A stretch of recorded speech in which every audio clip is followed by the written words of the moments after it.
Hello students, my name is Rahul Sharma.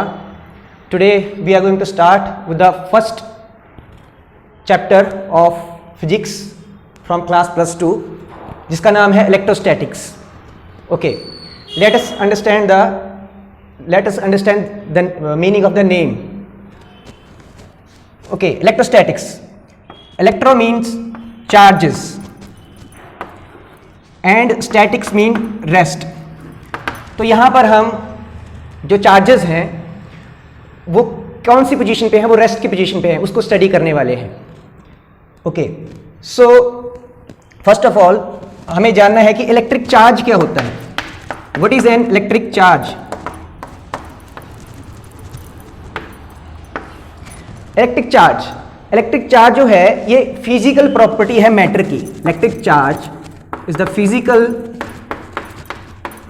Property of matter.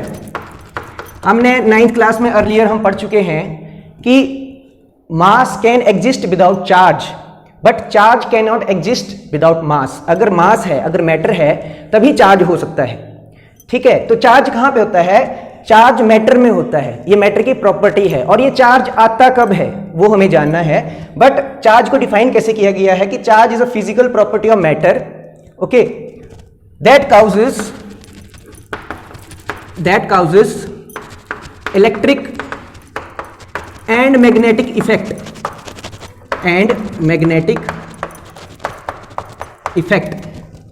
ठीक है, and it also experiences force.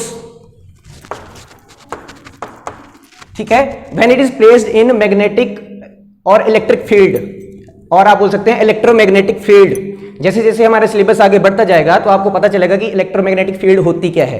अगर मैं simple शब्दों में बात करूं तो हम क्या बोलेंगे कि चार्ज को जब हम इलेक्ट्रिक या मैग्नेटिक फील्ड में रखते हैं या एक चार्ज को दूसरे चार्ज के पास जब हम लेके जाते हैं तो वो क्या करते हैं, एक दूसरे के ऊपर फोर्स एक्सर्ट करते हैं. ठीक है, ओके, तो ये बेसिक डेफिनेशन है चार्ज की.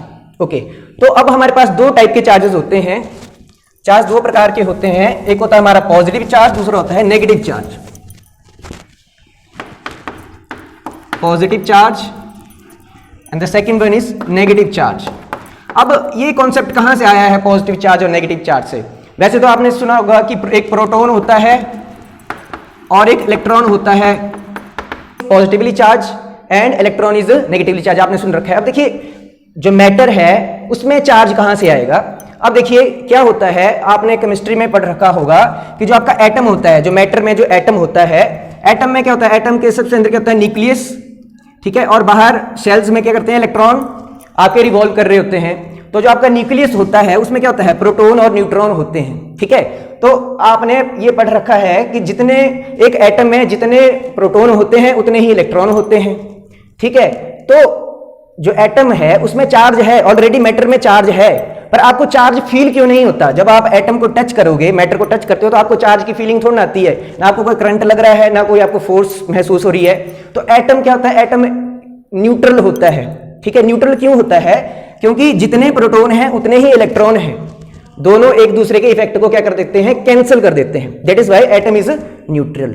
ठीक है, चार्ज है बट क्या है, न्यूट्रल है, हमें चार्ज की फीलिंग नहीं आ रही. अब क्या होता है, अब किसी बॉडी को अगर हमने चार्ज करना हो, उसमें हमें फोर्स को फील करवाना है या तो इलेक्ट्रिक करंट वहां पर महसूस करना है कि वहां पे हमें चार्ज की फीलिंग है, कुछ फोर्स प्रोड्यूस हो वहां पे, चार्ज की फीलिंग, चार्ज की प्रेजेंस हमें फील हो. तो हम क्या करेंगे, हम क्या करते हैं, यहां पे जो प्रोटॉन होते हैं और इलेक्ट्रॉन होते हैं इनके नंबर को कम या ज्यादा करेंगे.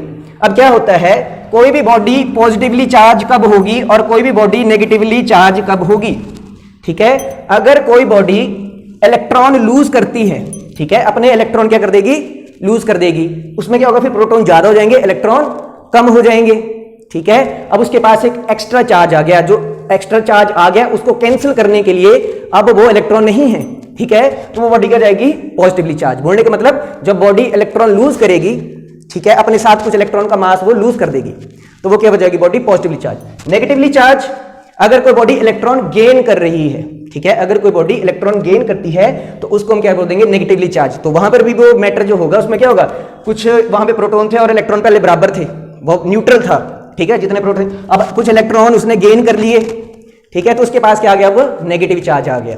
ठीक है, तो इस तरह से हमने चार्ज के कॉन्सेप्ट को बनाया है। ठीक है, तो यहां पर हमने क्या देखा, चार्ज के अब यूनिट क्या होते हैं। चार्ज एक साइंटिस्ट थे, उनके नाम के ऊपर चार्ज के यूनिट होते हैं कूलम। ठीक है, चार्ज के यूनिट होंगे कूलम।